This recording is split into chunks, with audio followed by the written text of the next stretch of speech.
Hey everybody, welcome back to the channel.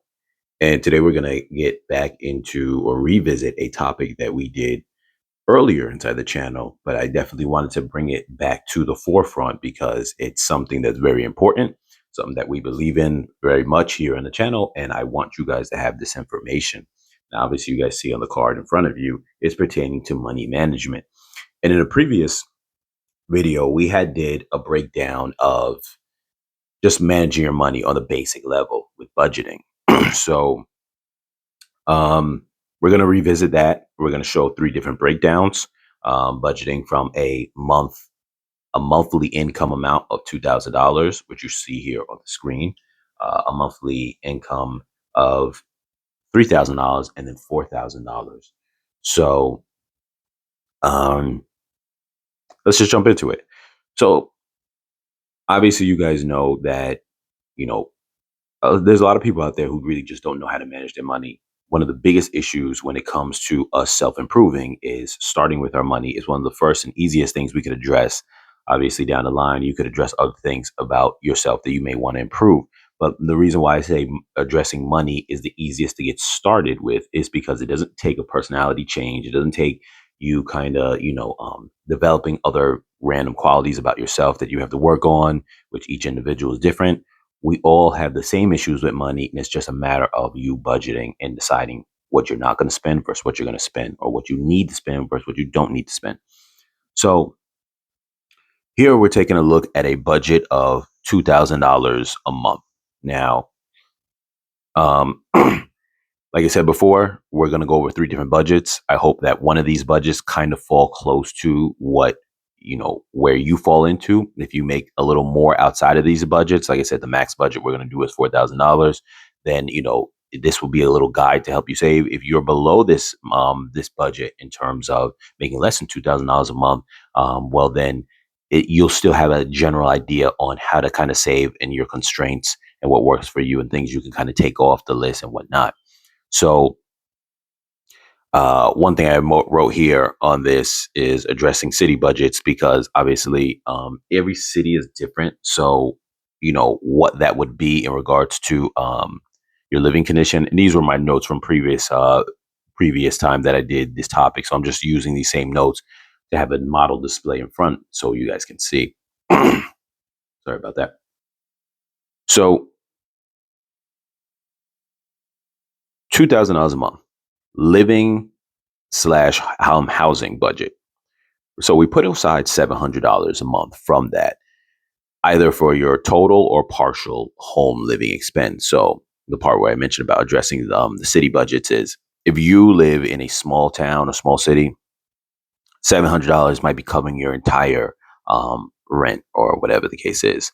Now, if you live in a big city, maybe you're roommating, or this is your partial end of it. Maybe maybe like I said, maybe you have a roommate, or maybe you live with family, and this is what you pay per month. So that kind of is to adjust for the fact of whatever your situation is, whether that's your entire rent or whether that's partial of your rent. Um, and one thing to make note, if anyone's seeing this and you live in a big city and you're going, well, $700 is way too much because, I'm sorry, $700 is way too little because, I pay way more than that. I live in a big city and I'm supporting the entire family. What I would tell you to that is this: as much as you're not going to want to hear this when it comes to budgeting, you need to downsize. And even if you got a decent sized family, maybe it's you, a significant other, and you've got maybe a kid or two kids, for a certain time period, maybe you need to consider downsizing to where you are paying something closer to this amount, even if it means you're living in a one bedroom, you guys are making it work. I know a lot of times we're in situations where we're like, I don't want that to be the case. It's uncomfortable. But as you're going to see here, if you do that for at least, say, 5 years, sounds like a long time, it is, you could end up bringing yourself in a situation where maybe you're able to buy a home after that and really kind of go into that next level. So just consider that as we go through this budget. So next we have your phone. Now, the phone bill I put at $100 a month because a lot of people are paying something close to that amount. Nowadays, you can find cheaper phone plans. I recently changed my phone plan to be a lot cheaper. And I definitely will tell you that anyone who's paying around that price, though we're going to leave that as the budget price because I know a lot of people are paying something around that amount. The truth is, there are plans to downsize. Don't be scared to leave your carrier. I'm only recently understanding this since the time that I originally did this kind of budgeting video. Um, don't be afraid to change up your your phone plan. Even if you've been with someone for a long time, you've been grandfathered in, so you feel like, yeah, like I don't want to lose that. But yet at the same time, you're paying so much money that it's just not right and it's not worth it. That you're paying so much money going down the drain. Sometimes we're just scared of change, but just know if you're paying as a single phone plan $100, I definitely recommend that you change that. Whether you go to some company like um, in some towns or some states, you can go with the cable companies offering cheaper phone plans. But if you go with something like, say, what's the one I'm thinking about? Like Mint Mobile, for example, and this is not an advertising or anything like that, but just throwing that out, or you find anything comparable to that where you're paying $15 a month, you're getting unlimited talk. You may not be getting a lot of data, but whenever you're home, you use your Wi-Fi. Whenever you're out someplace that has Wi-Fi, Starbucks, whatever the case is, use your Wi-Fi. My point to it is just consider that, because if you can do that and change things up, that would be a very big plus for you saving some money. So as far as cars or transportation, so there's different ways to kind of address this, and I say cars, but at the same time, I also put here same for public transportation. So if you're in a big city and you pay for public transportation, you're probably going to pay somewhere around the same price for the month as you would for the basic necessities maintaining your car. So car, I put used. If you have a car, let's assume within this budget you have a used car. Do not go buy a new car at any point if this is your budget. And I get it. Some people might say, well, safety, this and that. If you maintain your car, even if it's a used car, it can still maintain regardless. It's still going to work. You change the oil, you check everything on it, it's still going to work, but you're not paying some monthly fee of something like $500, $600, $700 a month, not including insurance. That's not going to work on this budget. So if you're one of those people, don't worry about profiling and having a nice car. Or even if you're a family person, don't worry about, well, I need it to be ultra safe. Trust me, you can have a 20-year-old car. So we're in 2023, you could have a 2003 car. And if it's taken care of well, and you check everything on it, it's going to be just as fine, just as safe as anything else. So don't get caught up in that. So if you already have the car and it's paid for, we'll say $100 for insurance, generally speaking, and $70 for gas for the month. Now, that should be, you know, that's where we're working with here for this budget. But like I said, the same will apply for public transportation if you're in a big city. If you're in a big city, you buy some type of, like, whatever the monthly thing is, whether it's a card. Some places use things like Metro cards. Some places use whatever it is. I don't know, tokens still. Maybe you directly pay, or whatever the way of it is. You are going to be paying somewhere around that same amount per month. When it comes to food, and this is a conservative estimate, but $300 a month. Now, if you're one of those people who are paying more than that, this is including you going out. This is including you spending outside money. If you don't have that money to spend, it doesn't fit within this $300, don't do it. Now, you have to understand something too. There's a difference between the person who is a single and by themselves versus the person who is um, married and with a family. So with that being said, what I'm going to tell you is, if you're with a family, you need to be going to places like, say, Costco, the supermarket, those big kind of brand stores, BJ's, Sam's Club, excuse me. And you need to really start kind of consolidating and finding a way to kind of bring those costs down. You can't just say, well, I got a big family, so I got to spend a whole bunch of money. Go to these stores. That's what they're for. Buy in bulk. Even if you're eating almost the same thing every other day, fine. Or at least mix it up. You buy a bag of, like, chicken. It'll last you a whole long time. For the kids, maybe buy some nuggets, switch it up every now and then. because you'll have different big bags that you can buy. The vegetables, they have them, if I'm not mistaken, they have them frozen, they have them canned, whatever the case is, just make it work.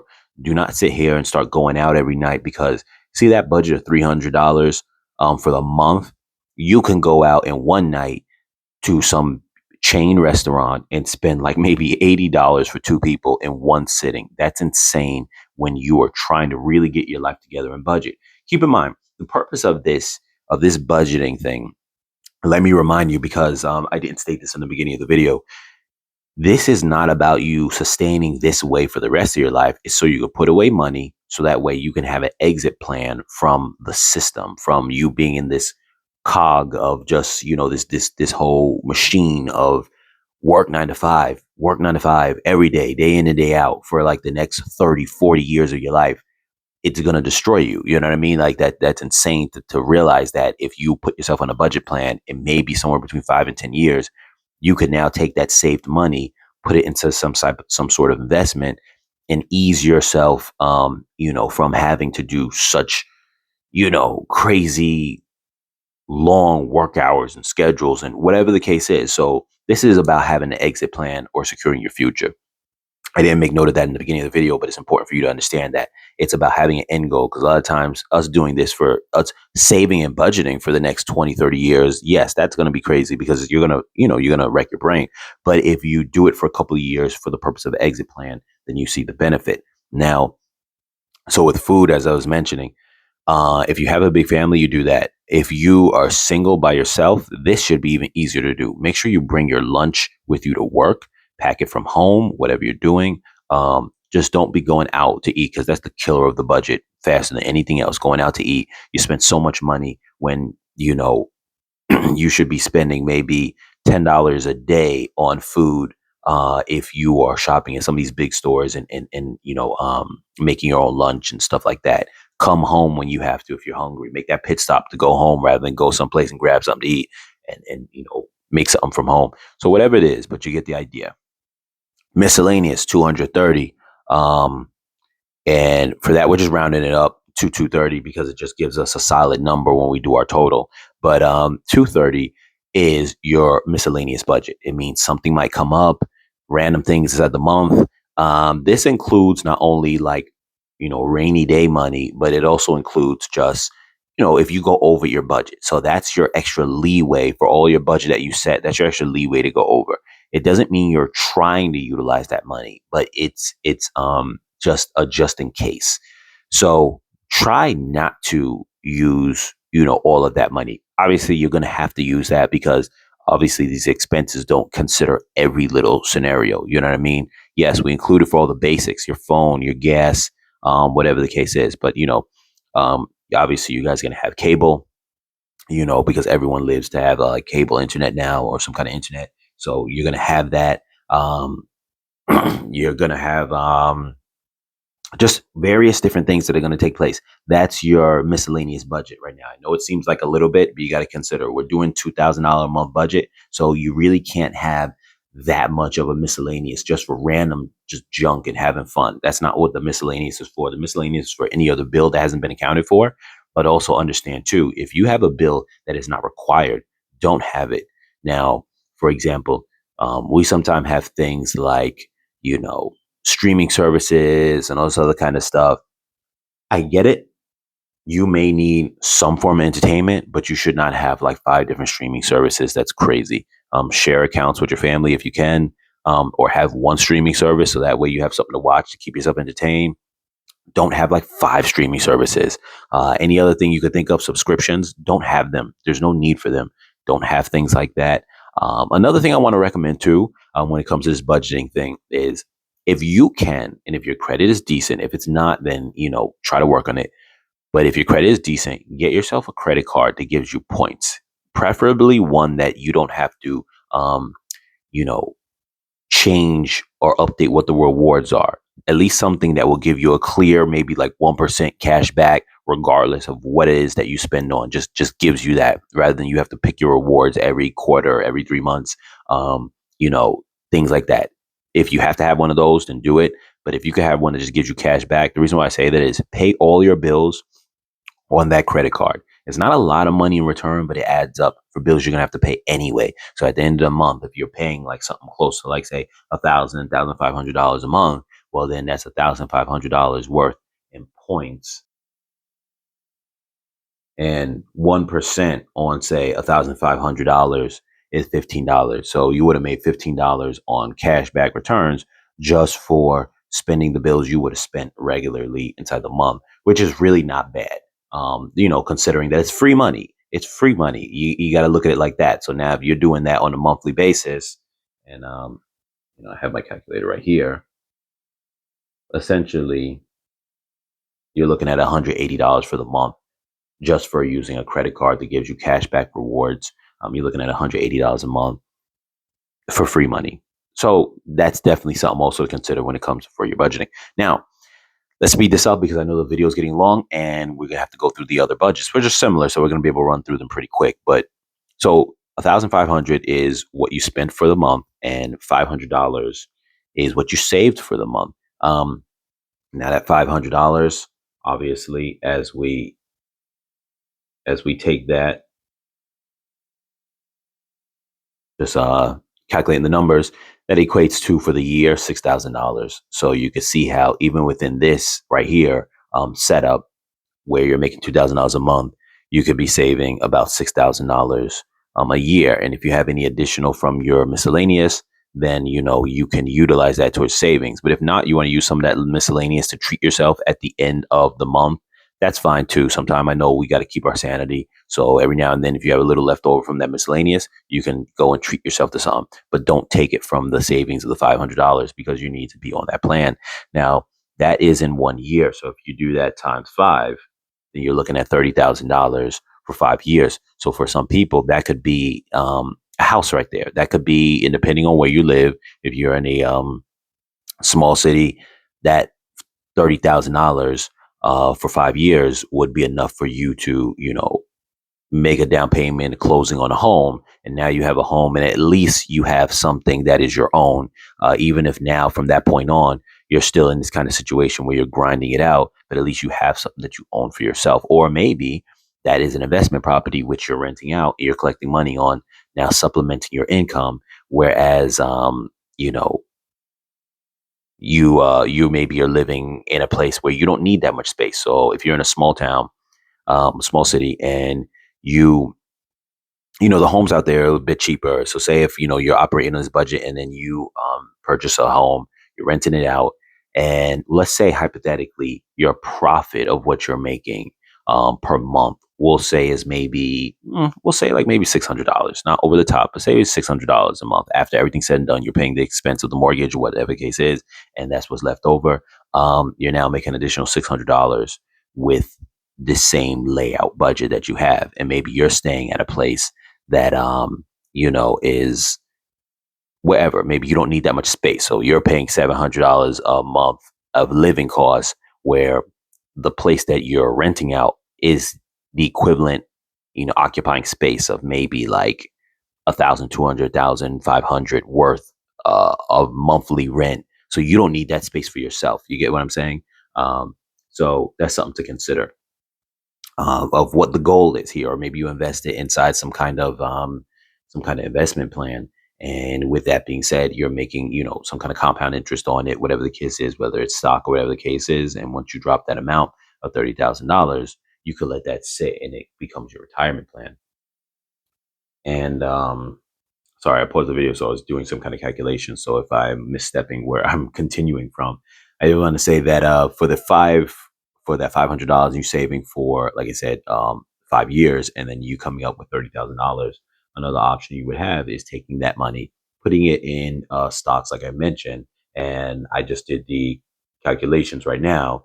If you had that making, we'll say 14%, and there are index funds that do greatly more than that. But let's just say, like, we use that number to not be over the top and not be too low either, but a nice comfortable balance. If you were doing something like that and you let this sit for 20 years, gaining compound interest, that'd be $412 in 12 years from the point that you made. So in total, somewhere around, though that initial savings, we weren't doing it like you were investing it, but if you were, it would have been more than $30,000. But the point is that you would, in the time span of 25 years, have over $400,000 saved up. Maybe this is just for a retirement plan, whatever it is, but it's just giving you an idea of what you can do with that, with what you're working with. So now we're going to jump into the $3,000 mark. And obviously, you adjust for a higher quality of living. I put down here before in regards with my notes. So everything's going to change a little bit with $3,000 a month, because obviously you're living a different lifestyle to a degree, but most of the budgeting still stays the same. So your living expense is $1,000 now. It's going up from 700 to 1,000. Now, maybe, like I said, that's covering your entire thing, or maybe that's covering partial. But same principle here. Your phone is the same thing. Your car now, maybe it's new. Maybe you do have a car note in this situation now. So we've upgraded for that. But the truth is, as I always try to say, keep it the same way as it was before. If you can minus the car note because you don't have a new car, you have an old one, you're saving an additional $400 a month. So I definitely recommend that if you did that. But of course, you're making a little bit more money. Maybe you want to upgrade your lifestyle. Like I said, adjust it for a higher quality of living. So say you have a car note, $400 a month. You have your $150 insurance, which is now more than the 100 that we had before, because you having full coverage insurance rather than liability. So with that being the case, once again, if you were able to keep this as a used car or public transportation, you are saving $450 right off the bat, to add to your total savings that we're going to get to in a moment. But I get it. You're making more money. You want to live a certain lifestyle. $400 for the car note, $150 for insurance, and $70 for gas. Food, the same thing, $300. That should not change at all. Your miscellaneous budget is $300. It's a little bit more than before by an extra $70. But keep in mind, you can kind of play with that a little more if you want to choose to not do the car thing. So you see, you got a little bit more wiggle room here in this scenario because of the fact that you have this kind of car situation. Total 2,320. Your savings is 680 a month. Now, same thing applies. Obviously, you know that there's going to be more money in that time frame. I'm just going to give you the quick 500. I'm sorry, give you the quick 5 years of that. So times 12. So every year saving 8,160. We're going to times that from 5. You have 40,800 as far as what you have for 5 years. So it tells you that's what you would have in 5 years, what you could do with that. You know what I mean? Buy a house, same thing as I just said before, but you have a bigger budget to do it with. But keep in mind too, you could also, if you're not doing the whole car situation, you have that going along with it, which goes a very long way. So that's to consider as well. And if you were to save the 450 from the car situation, and repeat the old budget along with this savings here, in 5 years, you would have 67,800. I did the math. So you are, increasing almost 50% more, is 50% more than what you would have saved just doing that alone. So that gives you some options. But anyway, the same thing applies. Like I mentioned before, take that money, invest it, do whatever you got to do with it. But make sure that, you have this end goal. This is for a way for people who are on a budget and can have an end plan within 5 years and change their life dramatically. This is very important because you don't, like I said, you don't want to be stuck in a situation where you just work in and that's it. You can buy yourself an investment property if you want. That's the best way to do it if you're trying to make money from it, or invest inside some kind of stock or whatever the case is, or even some kind of business if you want, if you're familiar with that. But otherwise, if you just want to invest in a living home, you can do that as well. At least that you have something that you're holding on to that at some point or another, once it's all paid off, you won't be, paying for, you'll just be paying taxes. You won't be paying mortgage after a certain amount of time. And at least then you have your retirement set to say, okay, I can live in this home for the rest of my life when I'm done. And, I don't have to worry about how am I going to be able to pay the bills. At least it's already paid for once you, pay it off in 30 years. So it's important to have that, whatever plan that you're going for, whether it's, like I said, investment property, whether it's just a living property, so you can retire at some point and know that that's taken care of. Obviously, it's something you're going to be able to leave to your kids, or if it's an investment fund in terms of, like indexes and stocks and whatnot for, like, your retirement down the line, that can also be left to your kids. So it's just you planning for that future. Now, let's go into the next budget area. And obviously, now we're just kind of running through this the same way as the first one, but just increasing the budget. So, excuse me. As we mentioned before, now you're doing a higher level of living, $4,000 a month. So your living expenses now is $1,500. Um, like I said, adjust accordingly. If you have a large family, adjust accordingly. If you need to downsize, whatever you can do. Obviously, with $4,000 a month, you're going to be able to have a little bit better of a living lifestyle, but don't go over the edge with that. Phone, $100 still the same. The car situation, I kept it the same as if you had a new car with the other budget. But once again, if you could afford not having a new car and just having an old used car that's already paid for, do that. Rock it out for the next 5 years because you're going to save a large amount of money. Food, same thing. Miscellaneous has increased also for your lifestyle. If you make a little bit more money, you may want to increase your lifestyle, but don't go crazy with it. So, $400 for the miscellaneous.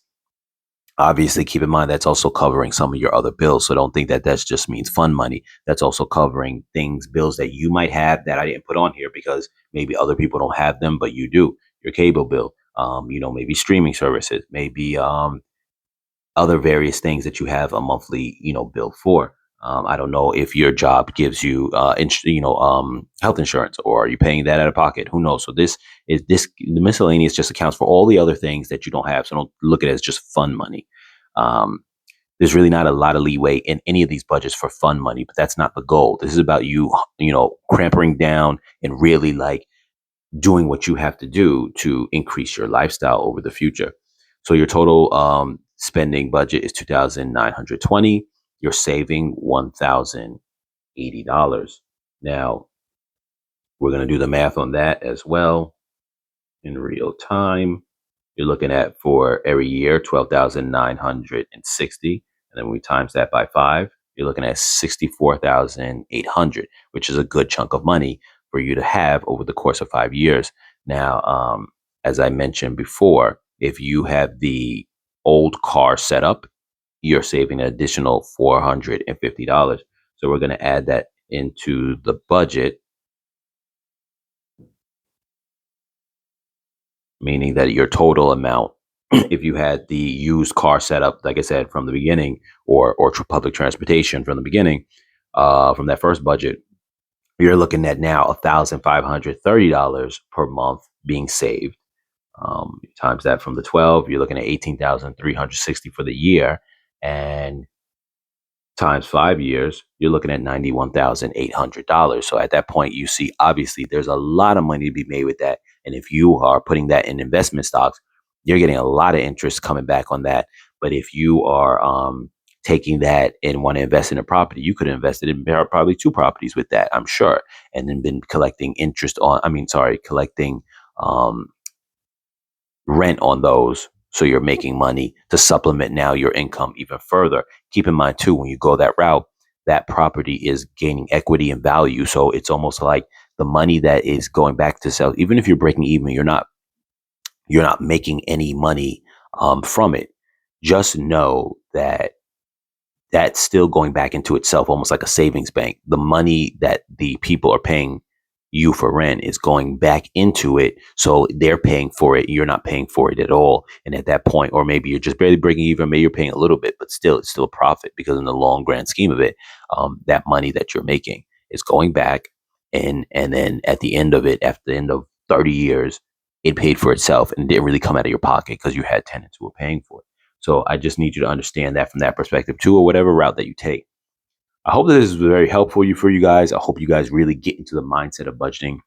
It's very important. It is required. Do not just go through your time in life saying, well, I don't care. I just want to go have fun. This is all that matters.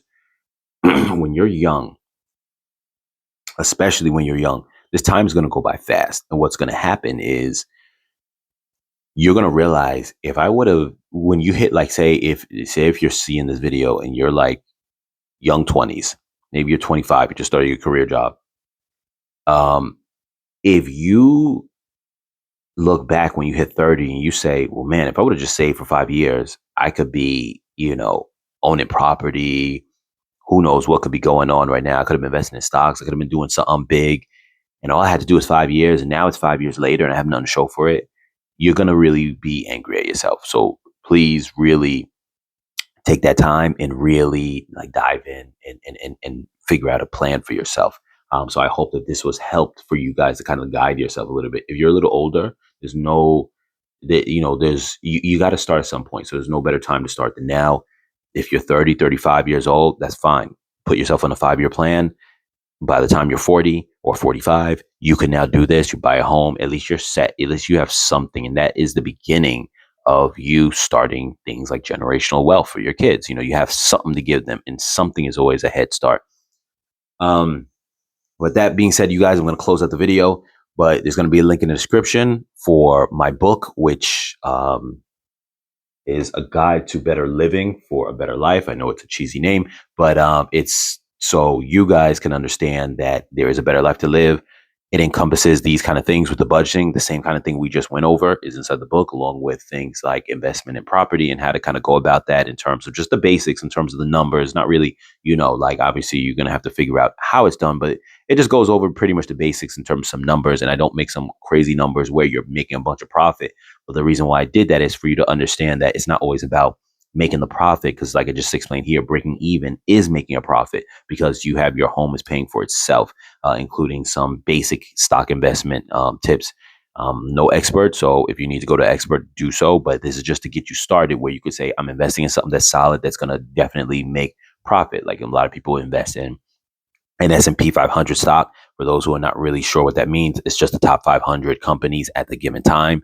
It's a rotation. So if someone else falls out of the top 500, it gets replaced with someone else who falls into the top 500, making that your portfolio will never really lose money because the company that was doing bad gets pulled out of it. You may have lost a little bit on a small percentage level, but you gain from the new company that takes it over. That's a quick rundown of how that works. So link is going to be in the description for that book. And you guys, like I said, take care, be safe as always, and get on making your life a better life. Catch you guys in the next video.